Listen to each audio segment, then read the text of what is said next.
Everyone, my name is नदीबा टागर and welcome you all in this channel. तो बच्चों, आज की वीडियो में क्या सीखेंगे? आज का वीडियो बहुत इंपॉर्टेंट वीडियो है बिकॉज हम करने वाले हैं क्लास 10th के बच्चों के लिए मोस्ट इम्पॉर्टेंट मुहावरे, ठीक है, बोर्ड एग्जाम्स के लिए। ठीक है, तो चलो जी, विदाउट डिले अपनी वीडियो को स्टार्ट करते हैं। पहला मुहावरा आ रहा है, आसमान सिर पर उठाना, मतलब बहुत शोर मचाना। तो इसका एक वाक्य तो यहाँ पे बना हुआ है कि बच्चों ने इतना शोर किया कि मानो आसमान सिर पर उठा लिया, मतलब बहुत ज़्यादा शोर मचा के रखा है। तो मैं ऐसे भी बना सकते थे कि कक्षा में जब अध्यापक नहीं थी तो बच्चों ने क्या कर रखा था, आसमान सिर पर उठा लिया था। या माँ के सो जाने के बाद तो रघु और सीता ने आसमान सिर पर उठा लिया था, अर्थात बहुत ज़्यादा शोर मचा दिया था। ठीक है, हर एक का वाक्य प्रयोग ज़रूर करके जाना है बिकॉज बहुत इंपॉर्टेंट है, वहाँ पर बनाने के लिए आ जाता है। पहला बन गया, चलो अगला देख लेते हैं। अगला है आग बबूला होना, मतलब बहुत गुस्सा होना, झूठ सुनकर वह आग बबूला हो गया। या ऐसे भी बना सकते हैं कि राम को अचानक एग्ज़ाम टाइम पर सोते देखकर माँ आग बबूला हो गई, माँ को बहुत ज़्यादा गुस्सा आ गया, दैट मीन्स। ठीक है, तो कुछ भी अच्छा सा सेंटेंस हम इस पर बना सकते हैं। अगला देखते हैं, आँख का तारा, बहुत प्यारा, माँ बाप की आंखों का तारा हो तुम, अर्थात उन्हें बहुत ज़्यादा प्यारे हो तुम। आँख का तारा मतलब बहुत प्यारा, यह बच्चा अपने माता पिता की आँख का तारा है। या हम लिख सकते हैं, हर बच्चा अपनी माँ बाप की आँख का तारा है, क्योंकि सारे ही बच्चों को उनके माँ बाप बहुत प्यार करते हैं। चलिए आगे चलते हैं, नेक्स्ट सेंटेंस की तरफ आते हैं। मतलब नेक्स्ट मुहावरा है हमारा, आग में घी डालना, भाई झगड़ा और बढ़ाना। जैसे कि राम और सीता जब बात कर रहे थे और उन लोगों का थोड़ा झगड़ा चल रहा था, तो वहाँ पर गीता आई और उसने आग में घी डाल दिया, मतलब झगड़ा और ज़्यादा बढ़ा दिया। कुछ ऐसी बातें करी कि झगड़ा और ज़्यादा बढ़ गया। यहाँ पर देख लेते हैं, बीच बचाव करने की बजाय उसने आग में घी डाल दिया, मतलब झगड़े को और ज़्यादा बढ़ा दिया। अगला देखो, आधी अधूरी बातें, मतलब पूरी जानकारी नहीं होना। आधी अधूरी बातें करके वह लोगों को भ्रमित करता है। भ्रमित करता है मतलब कंफ्यूज करता है, उसको पूरी जानकारी है नहीं और वो आधी अधूरी बातें करता है, तो वो और ज़्यादा कंफ्यूज कर देता है लोगों को। चलो नेक्स्ट देखते हैं, अंधेरी नगरी चौपट राजा, यहाँ जहाँ कोई व्यवस्था ही ना हो। जैसे उस दफ्तर की हालत तो ये कि अंधेरी नगरी चौपट राजा जैसी है, मतलब एक तरीके से ऑफिस में जितने भी एम्प्लॉयज़ हैं, एक तो वो ढंग से काम नहीं करते, ऊपर से जो उनका बॉस है वो तो और भी ज़्यादा बेकार है। तो ये अंधेरी नगरी है और चौपट राजा है, अर्थात कोई भी व्यवस्था वहाँ ठीक से नहीं है, उससे कोई व्यवस्था ना होना ठीक से। ठीक है, अक्ल का दुश्मन मतलब मूर्ख व्यक्ति। तुम क्या अक्ल के दुश्मन हो जो अपने पैसे भी उसे दे आए? अक्ल का दुश्मन मतलब मूर्ख व्यक्ति, वह बिना सोचे समझे काम करता है, सचमुच अक्ल का दुश्मन है। अक्ल का दुश्मन है मतलब बहुत मूर्ख है। ठीक है, नेक्स्ट देखते हैं, उंगली पकड़ना मतलब सहारा लेना। जैसे बच्चों ने चलना उंगली पकड़कर सीखा, मतलब उंगली पकड़कर चलना सीखा, मतलब उन्होंने सहारा ले लेकर चलना सीखा। नेक्स्ट देखो, अक्ल का पुतला। अक्ल का पुतला मतलब बहुत बुद्धिमान होना। यह छात्र अक्ल का पुतला है। अक्ल का पुतला है मतलब अक्ल है उसके अंदर बहुत ज़्यादा और वो बहुत बुद्धिमान है। अंधे की लकड़ी मतलब एकमात्र सहारा, जैसे कि राम अपनी माँ की अंधे की लकड़ी है, तो अंधे की लकड़ी है मतलब वो इनका एकमात्र सहारा है। बूढ़े को उसका बेटा अंधे की नहीं, बूढ़े को उसका बेटा अंधे की लकड़ी, क्या ही हिंदी लिखी है। ठीक है, इसको तुम अपने हिसाब से बनाना, कैसे बनाओगे कि हाँ, यही बना सकते हो कि राम अपने माता पिता की अंधे की लकड़ी है। अंधे की लकड़ी है मतलब एकमात्र सहारा है, या मैं अपने माता पिता के अंधे की लकड़ी के समान हूँ, मतलब मैं उनका एकमात्र सहारा हूँ। आगे देख लेते हैं, अंधे के हाथ बटेर लगना मतलब बिना मेहनत के भाग्य का लाभ मिल जाना। बिना मेहनत के ही मान लो किसी को किसी की प्रॉपर्टी मिल जाए अचानक, तो फिर क्या होगा, अंधे के हाथ बटेर लग गई। परीक्षा में अच्छे अंक आना, उसके लिए अंधे के हाथ बटेर लगना है, मतलब उसने बहुत मेहनत की नहीं थी पर अचानक उसके मार्क्स बहुत अच्छे आ गए, तो अंधे के हाथ क्या है, बटेर लग गई। अगला देखो, अन्न जल त्यागना मतलब खाना पीना बिल्कुल छोड़ देना। अन्न जल त्यागना मतलब खाना पीना छोड़ देना। दुख में उसने क्या किया, अन्न जल त्याग दिया, मतलब पूरा खाना पीना छोड़ दिया। नेक्स्ट देखते हैं, क्या है, अक्कड़ बक्कड़ करना। अक्कड़ बक्कड़ करना क्या मतलब होता है भाई, इतराना। वो बहुत ही अक्कड़ बक्कड़ करता है, मतलब क्या करता है, बहुत इतराता है। देखते हैं, पैसे पाकर वह अक्कड़ बक्कड़ करने लगा। अक्कड़ बक्कड़ करने लगा मतलब अपने आप में बहुत इतराने लग गया, बहुत ज़्यादा ही खुद को समझने लग गया एक तरीके से। आंखों में धूल झोंकना मतलब धोखा देना किसी को। वाक्य क्या है, उसने सबकी आंखों में धूल झोंक दी, मतलब सबको धोखा दे दिया और वो वहाँ से भाग गया, या फिर चोर ने पुलिस की आंखों में धूल झोंकी और वो वहाँ से भाग गया।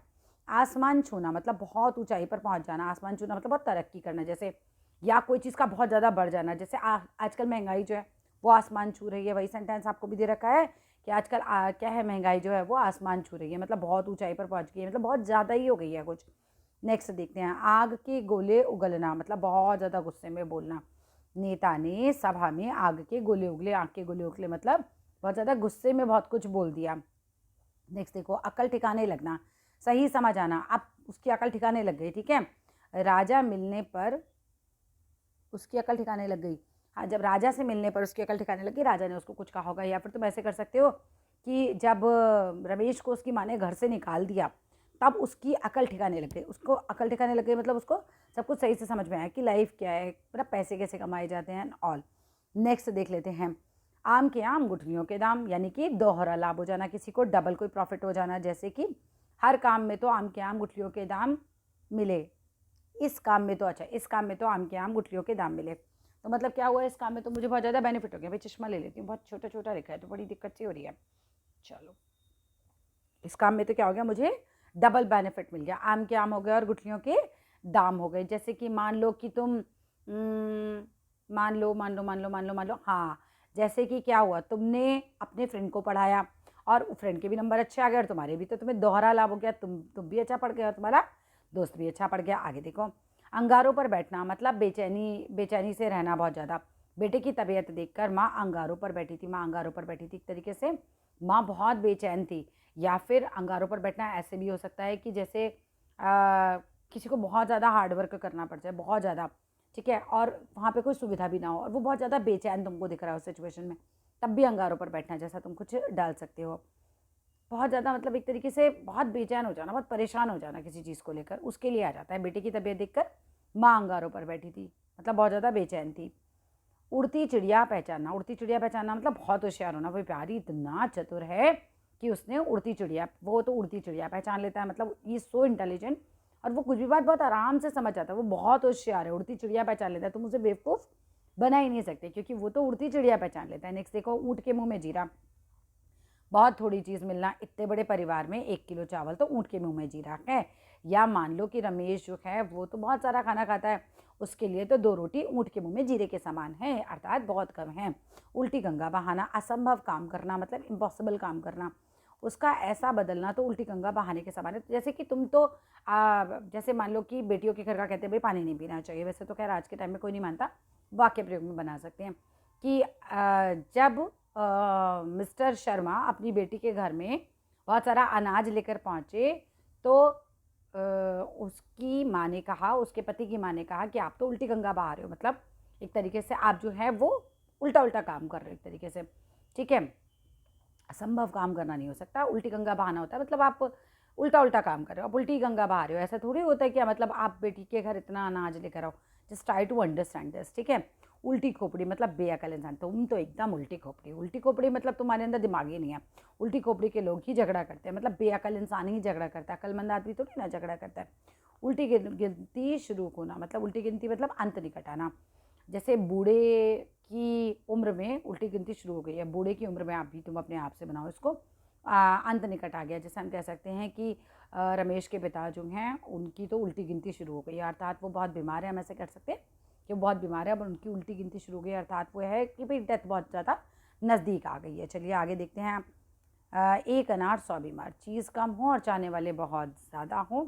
जैसे कि नौकरी में तो एक अनार 100 बीमार जैसी स्थिति हो गई है। क्यों? क्योंकि नौकरियां तो बहुत कम हैं और उसमें क्या है कि नौकरी को पाने के लिए आवेदन करने वाले लोग बहुत ज़्यादा है, तो उस सेंस में आ जाता है। एक तीर से दो शिकार, एक तीर से दो शिकार। वैसे भी 10th में ना देखो, इतना याद रखना कि मोस्टली क्वेश्चंस फिलअप की फॉर्म में और टिक मार्क की फॉर्म में आता है, तो तुम्हें कंटेक्स्ट से समझ में आना चाहिए कि ये किस बेस, मतलब इसका क्या है, इसका मतलब क्या है, ठीक है। फिर तुम आराम से बना ही लोगे। एक तीर से दो शिकार, एक साथ दो फायदे उठाना। मैंने तो एक तीर से दो शिकार कर दिए, मतलब मेरा क्या हुआ, मैंने बिजनेस भी स्टार्ट कर दिया उस आदमी के साथ, और वो इतना मुझसे इंप्रेस था कि उसने मुझे अपनी नौकरी पे भी रख लिया। मेरे तो एक ही तीर से दो निशाने हो गए। या फिर और भी कुछ बना सकते हैं इस काम से, तो हमें एक तीर से हमारे दो शिकार हो गए। या फिर जैसे किसी ने कोई बिज़नेस किया, बिज़नेस उसका चल पड़ा और उसी बिज़नेस से उसको कोई और फ़ायदा भी हो रहा है, तो एक तीर से दो निशाने लग गए, एक साथ ही दो फायदे उठा लिए उसने, ठीक है। बात समझ लो तुम, वाक्य तो अपने हिसाब से ही बनाना। एक हाथ से ताली नहीं बजती, झगड़ा एक तरफा नहीं होता है, मतलब एक तरीके से घर में क्या होता है, एक पे झगड़े होते हैं तो कोई एक ही आदमी गलत नहीं होता है, एक हाथ से कभी ताली नहीं बजती है, दोनों तरफ से कोई ना कोई मिस्टेक हो ही रही होती है। तो वही बात है कि पति पत्नी के विवाद भी दोनों की गलती होती है, एक हाथ से ताली नहीं बजती है, एक हाथ से कोई एक साइड से कोई झगड़ा नहीं कर सकता।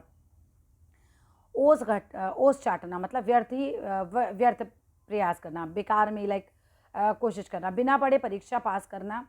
ओस चाटने जैसा है, व्यर्थ प्रयास करना है। आप जा भी रहे हो, परीक्षा दे भी रहे हो, होना तो कुछ है नहीं। क्यों? क्योंकि तुमने तो वही कुछ भी कर नहीं रखा है, काम तो कुछ तुमने किया नहीं है ना, पढ़ाई तुमने की नहीं, तो ओस चाटने जैसा ही तो है, व्यर्थ का प्रयास है। अगर कोई कॉम्पिटिटिव एग्जाम में बैठ रहे हो तो कम से कम तुमको पढ़ना तो चाहिए था ना, नहीं तो फिर क्या है, ये व्यर्थ प्रयास करना ही तो हो गया। ओखली में सर देना यानी खुद संकट में पड़ना। उसने झगड़ों में बोलकर ओखली में सर दे दिया, मतलब उसने खामखा ही क्या किया, खुद को ही संकट में डाल लिया। उसने बीच में बोला और फिर फालतू में खुद को संकट में डाल लिया। चलिए आगे देखते हैं। कड़वी दवा मीठा असर। कड़वी बात कई बार लाभदायक होती है। माँ बाप भी इवन कई बार तुमको जो है डांट देते हैं, या गुरुजी की डांट, कड़वी दवा मीठा असर साबित हुई। कड़वी दवा मीठा असर मतलब देखो, तुम्हारे को अगर तुम्हारे अध्यापक डांट रहे हैं, या तुम्हारी कोई माता पिता तुमको डांट रहे हैं, कोई बड़ा भाई बहन कोई तुमको डांट रहे हैं, तो वो तुम्हारी भलाई के लिए अगर डांट रहे हैं तो वो कड़वी दवा मीठा असर ही है। ठीक है, तो गुरुजी की डांट कड़वी दवा मीठा असर साबित हुई, क्योंकि वो परीक्षा में फिर पास हो गया। तुम ऐसा लिख सकते थे इसके आगे। आगे चलते हैं। कंगाली में आटा गीला। मुसीबत में मुसीबत आना। एक तो मुझे 1-2 महीने से सैलरी नहीं मिली, तनख्वाह नहीं मिली, और उसके ऊपर मेहमान आ गए, तो कंगाली में आटा गीला हो गया। कंगाली में आटा गीला मतलब ऊपर से बीमारी आ गई एक तरीके से। एक तो मेरे पास पहले ही पैसे नहीं थे, और बीमारी आने पर क्या हुआ, कंगाली में आटा गीला हो गया, एक तरीके से ऐसे लिख सकते हो। कभी का छोड़ा कभी का यार, पुरानी है दोस्ती याद करना। वे अचानक मिला और बोला कभी का छोड़ा कभी का यार, अर्थात कोई पुराना दोस्त तुमको मिलता है तब तुम बोल सकते हो। काला अक्षर भैंस बराबर, बिल्कुल अनपढ़। जैसे राधिका के लिए तो काला अक्षर भैंस बराबर है, उसको कहाँ तुम हनुमान चालीसा पढ़ने के लिए दे रहे हो, मतलब वो तो नहीं पढ़ पाएगी।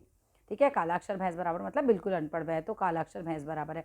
नहीं, इसको ऐसे नहीं लिखो, इसको ऐसे ही लिखो कि जैसे राधिका के लिए तो हनुमान चालीसा कालाक्षर भैंस बराबर है, या ये पुस्तक तो कालाक्षर भैंस बराबर है, अर्थात वो तो अनपढ़ है, उसको तो कुछ समझ में नहीं आने वाला है। आगे देखो। कान पर जू ना रंगना, बिल्कुल असर ना होना। समझाने पर भी उसके कान पर जू नहीं रहेंगी, मतलब उसको कोई फ़र्क नहीं पड़ा, मैंने इतना समझाया, लेकिन समझाने पर भी उस पर कोई भी जू नहीं रहेंगी। कान में तेल डालकर सोना। लापरवाह होना मतलब एक तरीके से गांव डूब रहा था और नेताजी कान में तेल डालकर सो रहे थे, उनको कोई फ़र्क ही नहीं पड़ रहा था, पूरा गांव डूब रहा था। कानों कान खबर ना होना, किसी को पता ना चलना। जैसे कि यह निर्णय कौन कॉल नहीं, क्या लिखा है, ये कानों कान खबर ना मिलने ना, क्या है ये, एक सेकंड रुको। यह निर्णय कानों कान खबर ना लगने दिया गया। अच्छा, किसी ने कोई निर्णय लिया होगा, चलो मैं तुम्हें समझा देती हूँ। बेसिकली ये क्या है, किसी को पता ना चलना, जैसे कि इस बात की कानों कान किसी को खबर नहीं होनी चाहिए कि हमारे पास 1 करोड़ रुपए है। ठीक है, ऐसा कोई सेंटेंस तुम बना सकते हो। आगे देखो। कपड़े फाड़ कर रोना, ज़्यादा दुख जताना, है ना। कपड़े फाड़ कर रोना मतलब वह कपड़े फाड़ कर रोने लगा जब उसे पता चला कि पिताजी ने सारी जायदाद अपने दूसरे बेटे को दे दिया। तो कपड़े फाड़ कर रोने लगा मतलब बहुत ज़्यादा दुख जो है वो प्रकट करने लग गया सबके सामने। ठीक है।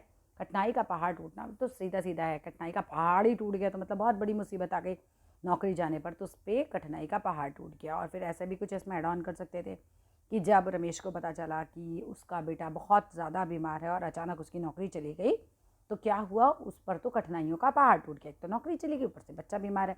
आगे देखो। कलेजा मुंह को आना, डर से घबरा जाना।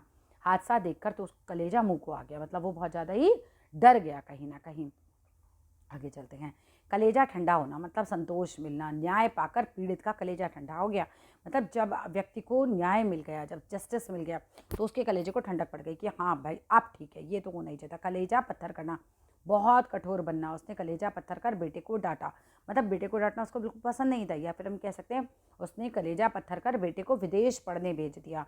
क्यों? क्योंकि विदेश पढ़ने भेजना भाई इतना आसान नहीं होता, माँ बाप को अपने कलेजे पर पत्थर रखना पड़ता है, बहुत कठोर होना पड़ता है। कलेजे पर सांप लौटना मतलब ईर्ष्या होना, यानी कि जलन होना किसी से। उसकी सफलता देखकर पड़ोसियों के कलेजे पर सांप लौट गए, पड़ोसी जो थे एकदम जल गए। या ऐसा लिख सकते हो कि जब आईएएस की परीक्षा रमेश ने पास करी तो पड़ोसियों के हृदय पर, कलेजे पर सांप लौट गए। कलेजे में आग लगना मतलब बहुत दुख होना, कलेजे में आग लगे। अपमान सुनकर उसके कलेजे में आग लग गई। आग थोड़ी ना लग जाती है, ऐसे तीली थोड़ी डालते थे, मतलब उसको बहुत बुरा लगने लग जाता है, उसके कलेजे में आग लग गई, उसको बहुत दुख हुआ। नेक्स्ट देखते हैं हम। कलेजा दहलना मतलब डर जाना। दुर्घटना देखकर उसका कलेजा दहल गया। कलेजा दहल गया मतलब जैसे उसने दुर्घटना देखी, कार दुर्घटना में 4 व्यक्तियों को एक साथ मृत देखकर उसका कलेजा दहल गया। ठीक है, ऐसे लिख सकते हो। कलेजा मसोसना, मन ही मन बहुत दुखी हो जाना। गरीब आदमी दूसरों की खुशी देखकर कलेजा मसोसता है, मतलब मन ही मन बहुत दुख होता है, उसको लगता है कि यार काश ये सुविधाएं मेरे पास भी होती। तो ऐसा कोई सेंटेंस तुम डाल सकते हो, ज़रूरी नहीं है कि तुम ये सेंटेंस डालो। आई एम टेलिंग यू, बिल्कुल जस्ट कंटेक्स्ट से समझ लो बस क्या है, फिर तो अपने आप लिखना है। कमीज़ में आग लगना, संकट आ पड़ना, कमीज़ में आग लगेगी तो क्या होगा, संकट आ पड़ेगा एकदम से। कर्ज चुकाने की तारीख जब पास आई तो उसकी कमीज़ में आग लग गई, अर्थात उसके पास एकदम संकट आ गया। कानों में तेल डालना, क्या है, अनसुना कर देना। कानों में तेल डालना, अनसुना करना, सब समझाते रहे लेकिन उसने कानों में तेल डाल दिया। कानों में तेल डाल दिया मतलब अंदर कुछ जा ही नहीं रही है, बात ही नहीं सुन रहा है वो तो किसी की। कांटों पर चलना, बहुत कष्ट झेलना। माँ बिना बेटे के कांटों पर चल रही है, मतलब बहुत कष्ट झेल रही है। जब सुमन का बेटा उसे बीमारी में अकेले छोड़कर विदेश चला गया तो उसे कांटों पर चलना पड़ा। तो सुमन को कांटों पर चलना पड़ा मतलब उसको बहुत ज़्यादा ही कष्ट झेलना पड़ गया। कच्ची गोली ना खेलना, बहुत होशियार होना है ना। वह कोई कच्ची गोली नहीं खेला है, सब समझता है, मतलब वो बहुत होशियार है, तुम उसको बुद्धू बनाने की कोशिश करते रहो। कच्चा चिट्ठा खोलना, एकदम राज खोल देना। नेताजी के साथ काम करने वाले उन्हीं के मित्र ने उनका कच्चा चिट्ठा खोल दिया, मतलब उनके सारी पोल खोल दी, उनके सारा राज खोल दिया। पुलिस ने उसका कच्चा चिट्ठा खोल दिया, यानी कि उसके बारे में सारे राज खोल दिए। फिर आगे देखो, कान काटना मतलब चालाकी दिखाना। भाई इतना तेज़ है कि बड़ों बड़ों के कान काट लेता है, कान काट लेता है मतलब चालाकी दिखा लेता है एकदम से। आगे देखिए, काला धन, गलत तरीके से कमाए गए धन को हम क्या कहते हैं, काला धन है। सरकार काले धन से सख्त नफरत करती है, माने गलत तरीके से आप कमाए गए धन पे नफरत करती है। माँ बाप ने रमेश को सिखाया कि कभी भी काला धन अपने पास मत रखना, है ना, कभी भी काला धन को मत कमाना, मतलब गलत तरीके से धन को मत कमाना। कागजी शेर है, केवल नाम का ही बलवान होना। अरे रमेश तो कागजी शेर है। हाँ, मुझे बच्चे अब बोलेंगे, लिखेंगे कमेंट बॉक्स में, नाम रमेश रमेश रमेश, ऐसे ही जो नाम ज़बान पे चढ़ गया, ठीक है। कागजी शेर, वह तो कागजी शेर है। कागजी शेर है मतलब जब समय पड़ता है तो वो पीछे हट जाता है एकदम से, वह तो कागजी शेर है, काम के समय पीछे हट जाता है। कंधा झटकना मतलब जिम्मेदारी से बचना। माँ बाप के बूढ़े होने पर बड़े भाई के पास माँ बाप को भेज दिए। क्या किया रमेश ने, अपने माँ बाप को बड़े भाई के पास भेज दिया और अपना कंधा झटक लिया, मतलब अपनी जिम्मेदारी से वो बच गया एक तरीके से। नेताजी ने जनता की समस्या पर कंधा झटक दिया, है ना, कुछ ध्यान ही नहीं दिया अपनी जिम्मेदारी से, वो एक तरीके से बच के निकल गए, विच इज़ वेरी रॉन्ग, ठीक है। दोनों ही चीज़ें बहुत गलत है। अपनी जिम्मेदारी तो भैया हर एक को पूरी करनी चाहिए। नेक्स्ट देखो, कंगाल को आरसी क्या, स्पष्ट बात बिल्कुल। उसकी योग्यता तो हाथ कंगन को आरसी क्या होना चाहिए था, ये हाथ कंगन को आरसी क्या, मतलब हाथ कंगन को आरसी क्या, जैसे कि करा के देख लो, तुमको लग रहा है कि मेरे मार्क्स 100 में से 99 आए हैं और तुमको लग रहा है बहुत ज़्यादा आ गए हैं, तो हाथ कंगन को आरसी क्या, मुझसे पेपर दोबारा लिखवा लो, मैं दोबारा कर दूंगी। तो एक तरीके से उसकी योग्यता जो है उसके ऊपर बात कर रहे हैं कि बिल्कुल स्पष्ट बात है कि उसके अंदर योग्यता है, ठीक है। नेक्स्ट, कुत्ते की दुम जो कभी सीधी नहीं होती, मतलब आदत एक तरीके से, ठीक है, उसकी आदत तो कुत्ते की दुम जैसी है जो कभी सीधी नहीं होती। वैसे कुत्ते की दुम भी सीधी हो सकती है, किसने जोर से पटक के मारा नहीं है अभी तक। कुत्ते की मौत मरना मतलब बुरी तरीके से नष्ट कर देना। डाकू आखिर कुत्ते की मौत मारा गया, डाकू था आखिर कुत्ते की मौत मारा गया, मतलब बहुत बुरी तरीके से मारा गया। नेक्स्ट देखते हैं, खून पसीना एक करना, बहुत मेहनत करना। उसने खून पसीना एक कर कर अपना एक मकान बनाया है। खून खोलना, यहाँ के दिया खून पसीना एक करके उसने हाँ घर बनाया है, बिल्कुल वही दे रखा है। खून खोलना मतलब गुस्से से भर जाना, अन्याय देखकर मेरा खून खोल गया, मतलब मुझे बहुत ज़्यादा गुस्सा आ गया। चलो आगे देखते हैं, खून का घूंट पीना, अपमान सहना, अपशब्द सुनकर यानी खराब शब्द सुनकर उसने खून का घूंट पी लिया, है ना, उसको बहुत ज़्यादा बुरा लग गया। खून सफ़ेद होना, रिश्तों में ममता ख़त्म होना, मतलब बेटा माँ बाप को भूल गया, उसका तो खून ही सफ़ेद हो गया। ऐसा तो नहीं होता ना, अपने माँ बाप को ही भूल जाओ, आप उनकी सेवा करो ही मत, उनके लिए कुछ भी मत करो, तुम्हारा क्या बिल्कुल खून ही सफ़ेद हो गया है ना। वो चीज़ होती है कि रिश्तों में तो ममता ही खत्म हो गई है। खून पसीने की कमाई, कठिन परिश्रम से अर्जित किया हुआ धन, ठीक है, ये मेरे खून पसीने की कमाई है, मतलब मैंने बहुत कठिन परिश्रम करके इसे अर्जित किया है। पिता की खून पसीने की कमाई व्यर्थ मत करो, मतलब उसे बर्बाद मत करो। खाक छानना मतलब बहुत भटकना, है ना, नौकरी की तलाश में वो शहर शहर खाक छानता रहा, मतलब एक तरीके से इधर उधर भटकता रहा। खिचड़ी पकना मतलब गुप्त योजना बनाना, दोनों नेता मिलकर कुछ खिचड़ी पका रहे हैं, मतलब कुछ तो है, ये दोनों नेता मिलकर कर क्या रहे हैं यार, कुछ तो खिचड़ी पका रहे हैं। खून में उबाल आना मतलब एकदम जोश आ जाना, देशभक्ति का गीत सुनकर उसके खून में उबाल आ गया, खून में उबाल आ गया मतलब एक तरीके से उसके अंदर जोश आ गया। खुद का गला काटना, स्वयं का ही नुकसान करना, पढ़ाई छोड़ना तो बिल्कुल खुद के गले काटने जैसा ही है, तुम खुद ही का तो नुकसान कर ले रहे हो अब इस तरीके से, आगे जाके क्या करोगे फिर। खुली किताब होना जिसमें सब कुछ मालूम हो, जैसे जैसे कि मैं तो खुली किताब हूँ, आप मेरे बारे में सब कुछ पता कर सकते हैं, वह तो मेरे लिए खुली किताब है, मुझे उसके बारे में सब कुछ पता है। नेक्स्ट, खूब खिंचाई करना, खूब मजाक उड़ाना, मित्रों ने उसकी खूब खिंचाई करी। खूब खिंचाई करना होता है मतलब ऐसे कोई पकड़ के खींचता थोड़ी है। खूब खिंचाई करी मतलब उसका खूब मजाक उड़ाया। नेक्स्ट देखते हैं, खेत रह जाना मतलब हार जाना। मेहनत के बाद भी वह खेत रह गया। खेत रह गया मतलब हार गया। खून चूसना, बहुत परेशान करना, है ना। सूदखोरों ने गरीबों का क्या कर रखा है भाई, उनका तो खून चूस रखा है बिल्कुल। नेक्स्ट देखो, खोपड़ी फिर जाना मतलब पागल ही हो जाना। तो खोपड़ी फिर गई है क्या कि तुम जो गाँव शहर छोड़कर, पढ़ाई वढ़ाई छोड़कर गाँव में खेती करने जा रहे हो, तुम्हारी खोपड़ी फिर गई है। मतलब तुम क्या पागल हो गए हो बिल्कुल ही। खोपड़ी ठंडी करना मतलब गुस्सा शांत करना। अरे यार थोड़ी खोपड़ी ठंडी करो और फिर आगे की बात बताओ क्या हुआ। ठीक है, खोपड़ी ठंडी करना मतलब एक तरीके से गुस्से को शांत करना एक तरीके से। थोड़ी देर बाद उसने खोपड़ी ठंडी करी अपनी। खून सूख जाना, भयभीत हो जाना। सांप को देखकर मेरा तो खून ही सूख गया। खून ही सूख गया मतलब मैं तो एकदम बहुत भयभीत हो गया। या बुरी खबर सुनकर उसका तो खून ही सूख गया। नेक्स्ट देखते हैं, खाक होना मतलब नष्ट हो जाना। मेरी सारी मेहनत खाक हो गई। सारी मेहनत मेरी भी हुई थी। एक बार मेरा चैनल था, वो बहुत ज़्यादा सब्सक्राइबर्स हो गए थे, हज़ारों में सब्सक्राइबर थे, और फिर वो एक दिन अचानक गायब हो गया था। तो क्या हुआ था, मेरा भी खून सूख गया था। चलो आगे देखते हैं। सारी मेहनत मेरी खाक में मिल गई थी, कोई बात नहीं, मैंने फिर और चैनल बना लिया। आगे देखते हैं, खेत जोतना मतलब कड़ी मेहनत करना। किसान दिन रात जो है वो खेत जोतते हैं। खून के आंसू रोना, बहुत दुख झेलना। जैसे बेटे की मौत पर तो माँ ने क्या किया, खून के आंसू मार रोई। हाँ, खाक में मिलना, पूरी तरीके से नष्ट हो जाना। तूफान से गांव जो है तूफान ने गांव को खाक में मिला दिया मतलब पूरी तरीके से नष्ट ही कर दिया। चलो लास्ट है, बस 100 तक के हैं तो हो जाएंगे आराम से। आधा घंटा मैं मान के चलती थी 100 के लिए। गागर में सागर भरना, जैसे कि कवि जो होते हैं वो थोड़े ही शब्दों में गहरी बात कह देते हैं, तो गागर में सागर भरना यही चीज़ होती है, थोड़े शब्दों में गहरी बात करना। कवि ने 2 पंक्तियों में गागर में सागर भर दिया। अर्थात जैसे कबीरदास जी का तुम्हारा दोहा है, वो गागर में सागर भरने का कार्य करता है। थोड़े ही शब्दों में उसमें बहुत ज़्यादा मीनिंग होते हैं। गड़े मुर्दे उखाड़ना, बीती बातों को फिर छेड़ना। भाई तुम गड़े मुर्दे मत उखाड़ो, बीती बातों को फिर से मत छेड़ो। वह हर बार गड़े मुर्दे उखाड़ने लगता है मतलब पुरानी बातें करने लग जाता है, जो कि नेगेटिव है, उस सेंस में कहा जा रहा है ये। गली गली ढोल पीटना, हर जगह प्रचार करना। ठीक है, उसने अपनी सफलता का गली गली ढोल पीटा। गली गली ढोल पीटा मतलब हर जगह प्रचार किया, हर जगह बताया। गले का हार होना मतलब बहुत प्यारा होना, कि ये बच्चा माँ के गले का हार है, मतलब माँ को बहुत प्यारा है। गले पड़ना, बिना इच्छा बोझ उठाना। ये तो मेरे गले ही पड़ गए हैं, मतलब मेहमान आ गए हैं, अब तो गले ही पड़ गए हैं, जा ही नहीं रहे हैं, बिना इच्छा के मुझे उनका बोझ उठाना पड़ रहा है। ये काम मेरे गले पड़ गया। गले पड़ गया मतलब मुझे बिना इच्छा के करना पड़ रहा है एक तरीके से। गले मिलना मतलब प्रेम से मिलना। ठीक है, दोनों मित्र वर्षों बाद गले मिले, खूब प्रेम से मिले। गले लगाना मतलब अपनाना। ठीक है, उस शिक्षक ने होनहार छात्र को गले लगा लिया। गले लगा लिया मतलब एक तरीके से, ज़रूरी नहीं है ऐसे हागी किया, उसका मतलब उन्होंने उसे अपना लिया एक तरीके से। गले तक आना, संकट से घिर जाना मतलब कर्ज उसके गले तक आ गया, कर्ज का बोझ उसके गले तक आ गया। गले तक आ गया एक तरीके से, बहुत ज़्यादा ही कर्ज बढ़ गया उसके ऊपर। गर्दन ऊंची होना मतलब गर्व होना किसी के ऊपर। बेटे की सफलता से माँ बाप की गर्दन ऊंची हो गई। चलो आगे देखो, गर्दन झुकना मतलब गर्दन झुकाना, मैंने अपनी गर्दन झुका दी, आत्मसमर्पण कर दिया एक तरीके से। सज़ा पाकर अपराधी ने गर्दन झुका दी मतलब आत्मसमर्पण कर दिया एक तरीके से, खुद को समर्पित कर दिया कि हाँ ठीक है, हार मान गया एक तरीके से।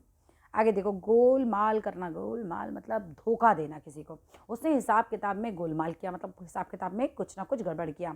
गोटियाँ फिट करना, चालाकी से काम निकालना अपना। ठीक है, उसने अफसर के यहाँ गोटियाँ फिट कर ली। गोटियाँ फिट कर ली मतलब चालाकी से काम निकाल लिया। गुड़ गोबर करना, तुमने सारे अच्छे खासे काम को क्या कर दिया, गुड़ गोबर कर दिया, मतलब सारा ही काम बिगाड़ दिया बिल्कुल, है ना। फिर गुड़ गुड़ करना, क्या है तुम हर वक्त गुड़ गुड़ करती रहती हो, बड़बड़ाते रहना।